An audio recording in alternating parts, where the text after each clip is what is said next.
October 1944, the Philippine Sea. The American aircraft carrier USS St. is conducting routine combat operations. Radar picks up an approaching Japanese aircraft.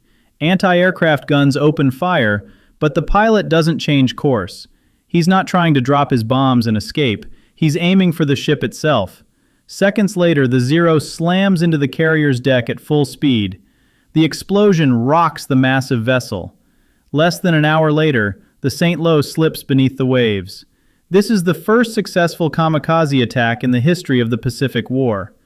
A new phase of Japanese military strategy has begun, the last and most desperate. To understand how Japan arrived at the tactic of suicide attacks, we need to go back several years. In early 1942, the Japanese fleet controlled vast expanses of the Pacific Ocean. Victories came one after another. Pearl Harbor, the Philippines, Malaya, Singapore. The empire was expanding at incredible speed. It seemed nothing could stop the Japanese war machine.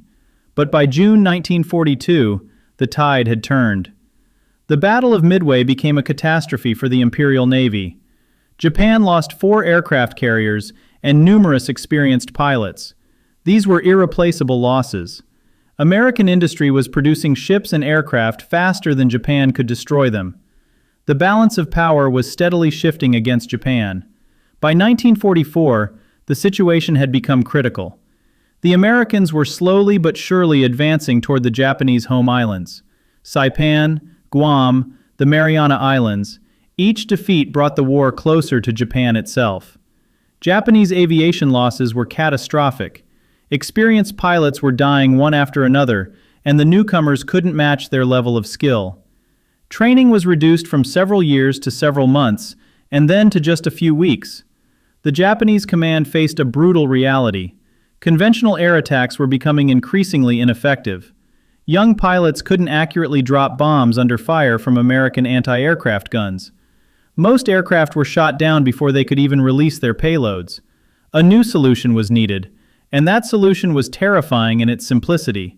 The idea of using aircraft as guided bombs didn't emerge immediately. There were isolated cases where damaged pilots would aim their burning aircraft at American ships. These spontaneous acts of desperation gave military command the idea of systematically employing such tactics. Vice Admiral Onishi Takejiro became the chief architect of the Kamikaze program. In October 1944, he arrived in the Philippines and realized that stopping the American advance by conventional methods was impossible. He had too few aircraft and too few experienced pilots. Onishi proposed creating special units that would attack enemy ships using ramming tactics. The name Kamikaze was not chosen randomly. It referred to the legendary Divine Wind that had saved Japan from Mongol invasion in the 13th century. Military command hoped that the new tactic would once again save the country from foreign invaders. This was a psychological ploy designed to give the operation spiritual meaning. The first kamikaze unit was called Shimpu Tokubetsu Kogekitai, the special attack unit of the Divine Wind. It consisted of 24 volunteer pilots. Their aircraft were modified for maximum effectiveness. Armor was removed to increase speed. Fuel was loaded for a one-way trip only. Each aircraft carried a 250-kilogram bomb securely fastened under the fuselage. The question of voluntary participation in kamikaze operations remains complex. Officially, all pilots were volunteers. At meetings, officers would ask who was willing to participate in special attacks. Almost everyone raised their hands. But this didn't always mean a sincere impulse. Japanese society at that time was permeated with strict hierarchy and the concept of duty. Refusing to participate in kamikaze missions was perceived as cowardice and disgrace, not only for the pilot himself, but for his entire family. The social pressure was enormous. Many volunteered because they saw no other choice.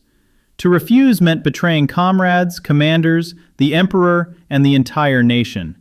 Most kamikaze pilots were very young. The average age was about 23. Many were university students who had been drafted into the military.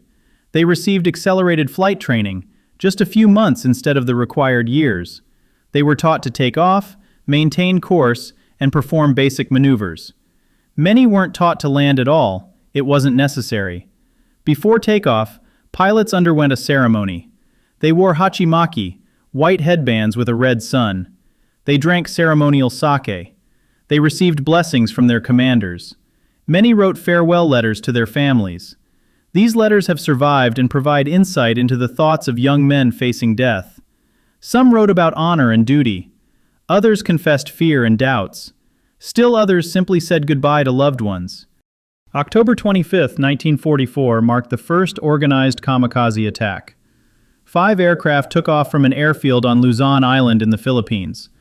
Their target was the American aircraft carriers off Samar Island.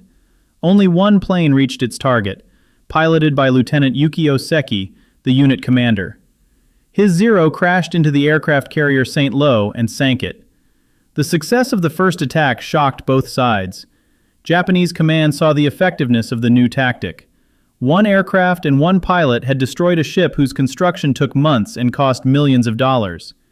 The Americans realized they were facing an enemy willing to make any sacrifice. The psychological effect was enormous. In the following weeks, the number of kamikaze attacks grew rapidly. By the end of 1944, special units included about 2,000 pilots. Attacks were conducted in waves of several aircraft simultaneously. This increased the chances of breaking through anti-aircraft defenses. Even if most planes were shot down, 1 or 2 could reach their targets. Attack tactics were constantly refined. Kamikaze pilots tried to attack at dawn or dusk, when visibility was poor. They flew at low altitude so radars would detect them later. Some units used clouds for stealthy approaches. Primary targets were aircraft carriers, followed by transport ships and cruisers. Assessing the real effectiveness of kamikaze attacks is difficult. Japanese and American data differ significantly. The Japanese often inflated results. Escort pilots reported hits that were actually misses. The Americans, conversely, sometimes understated damage to maintain morale. According to the most reliable estimates, kamikazes sank about 50 Allied ships and damaged about 300. This included several aircraft carriers, numerous destroyers, and transport vessels. About 5,000 American sailors were killed. By comparison, between 3,800 and 4,000 Japanese pilots died in the attacks. But simple arithmetic doesn't reflect the full picture. Kamikazes created enormous psychological pressure on American crews. Sailors knew that the enemy wasn't just trying to kill them, he was guaranteed to sacrifice himself to do it. This was unprecedented in modern warfare. Many American sailors admitted they feared kamikazes more than conventional attacks. The U.S. Navy was forced to adapt. Ship anti-aircraft defenses were significantly strengthened. The number of anti-aircraft guns on each ship increased several times over. New fighter patrol tactics were developed. Radar equipment was constantly improved. These measures gradually reduced the effectiveness of kamikaze attacks. April 1945. American forces began the operation to capture Okinawa. This island was only 550 kilometers from Japan. Its capture would mean the Allies had a staging ground for invasion of the main Japanese islands. For Japan, Okinawa became the last line of defense. Japanese command threw all available kamikaze forces into battle. Attacks were organized in massive waves called kikusui, floating chrysanthemums. 10 such massive attacks were conducted in total. They involved thousands of aircraft, including not only fighters but also bombers and even training planes. April 6, 1945 saw the first and largest kikusui operation. 355 kamikazes and 341 escort aircraft took to the skies. This was the largest kamikaze attack of the entire war. American ships were attacked wave after wave throughout the day. Several ships were sunk, dozens damaged. But Okinawa also revealed the limits of kamikaze tactics. American defenses were so dense that most attacking aircraft were shot down on approach. Hellcat and Corsair fighters patrolled the skies day and night. Radars detected Japanese planes from dozens of kilometers away.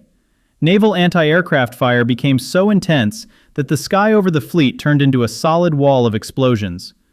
Over 3 months of battle for Okinawa, the Japanese lost about 1,900 kamikaze pilots. This was an enormous price. The American fleet also suffered serious losses. 36 ships sunk and 368 damaged. But the U.S. war machine kept running. Damaged ships were repaired and returned to service. New ships arrived from America. Japan, meanwhile, was losing its last pilots and last aircraft with no possibility of replacement. As the war approached its end, the Kamikaze program became increasingly desperate. Japanese command began preparing not only suicide pilots, but other types of suicide forces. Human torpedoes called kaiten appeared, pilot-guided torpedoes for underwater attacks. Suicide boats called shinyo were developed, packed with explosives. Pilot quality was declining catastrophically. Early kamikazes were experienced aviators capable of precisely guiding their aircraft to targets. By summer 1945, units were recruiting young men with minimal training. Some had only 50 to 60 flight hours before their combat mission. They barely knew how to control an aircraft, let alone maneuver under fire. Equipment was also deteriorating. Shortages of metal and fuel forced the use of increasingly primitive machines. Special kamikaze aircraft called Oka were developed, essentially piloted rockets with jet engines. They were carried to targets by bombers, then released for the final acceleration. But these unwieldy combinations were easily shot down by American fighters. There were even plans for a massive program in case of invasion of the Japanese home islands. Thousands of civilians were to become suicide pilots in aircraft made of wood and fabric. This was a plan of absolute desperation, a willingness to sacrifice an entire generation to continue the war. August 1945. Japan was on the brink of collapse. American bombing had reduced most major cities to ruins. On August 6th, an atomic bomb destroyed Hiroshima. On August 9th, a second bomb devastated Nagasaki. The Soviet Union declared war on Japan and began its offensive in Manchuria. The situation had become hopeless. But even in these final days, kamikaze attacks continued. On August 13th, about 300 aircraft attacked the American fleet. This was one of the last major operations. The pilots knew the war was lost, but they continued to follow orders. Some hoped their sacrifices would persuade the Allies to offer gentler terms of surrender. On August 15th, Emperor Hirohito announced Japan's surrender. The war was over. But even after this, some pilots refused to accept defeat. Small groups of kamikazes attempted to take off for final attacks. They were stopped by force, sometimes by damaging aircraft on the ground. Vice Admiral Onishi, creator of the kamikaze program, committed suicide on August 16th. In his suicide note, he apologized to the families of the dead pilots and expressed hope that their sacrifices were not in vain. Many other officers responsible for kamikaze operations also committed ritual suicide. For surviving kamikaze pilots who hadn't managed to fly their final missions, post-war life proved difficult. Some felt guilt for surviving when their comrades had died. Others struggled with trauma from the pressure they'd experienced and preparation for death. Many remained silent about their past for decades. The kamikaze phenomenon had a profound impact on perceptions of World War II. For the West, it became a symbol of fanaticism and the irrationality of Japanese military culture. For many Japanese, kamikazes represented a tragic example of distorted notions of honor and duty exploited by a militarist regime. Historians continue to debate the pilots' motivations.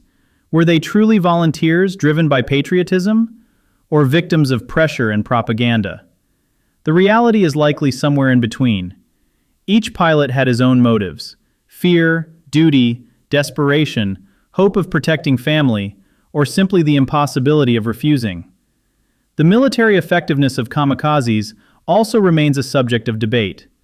On one hand, they inflicted serious damage on the American fleet and created psychological pressure. On the other hand, they didn't change the war's outcome and led to the deaths of thousands of young men. Japan lost an entire generation of educated youth, students and university graduates. In modern Japan, attitudes toward kamikazes are complex and ambiguous. There is a kamikaze museum in Chiran that presents the pilots as patriots and victims. But many Japanese see them primarily as victims of a militarist regime, young people forced to die for a hopeless war. Their memory serves as a reminder of the horrors of war and the dangers of fanaticism. Kamikazes became the final, desperate gambit of a losing empire. Nearly 4,000 young men died in the skies over the Pacific Ocean, turning their aircraft into weapons. Their sacrifices didn't save Japan from defeat, but left an indelible mark on the history of the war. This is a story of how nationalism, honor, and desperation can lead to tragedy on the scale of an entire generation.